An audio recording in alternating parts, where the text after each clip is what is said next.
Hi అండి, మీ ఇంట్లో chicken కాంబినేషన్కి ఏమి ఇష్టమో కామెంట్ చేయండి. మా ఇంట్లో అయితే చపాతీ పులావ్ అయితే బాగానే తింటారనమాట.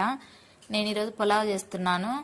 దీన్నే బాస్మతి రైస్తో చేస్తే బగారా రైస్ అంటారు, చికెన్ రైస్ చేస్తే చికెన్ బిర్యానీ, ఇట్లానే పేర్లు మారుస్తూ ఉంటారనమాట. చాలా ఈజీగా చేసేసుకోవచ్చు, అస్సలు పెద్ద కష్టమేమి కాదు. ముందుగా ఒక బౌల్ తీసుకొని అందులోకి కొంచెం నెయ్యి, కొంచెం నూనె వేసుకొని మన దగ్గర ఉన్న బిర్యానీ దినుసులన్నీ వేసేసుకోవాలి.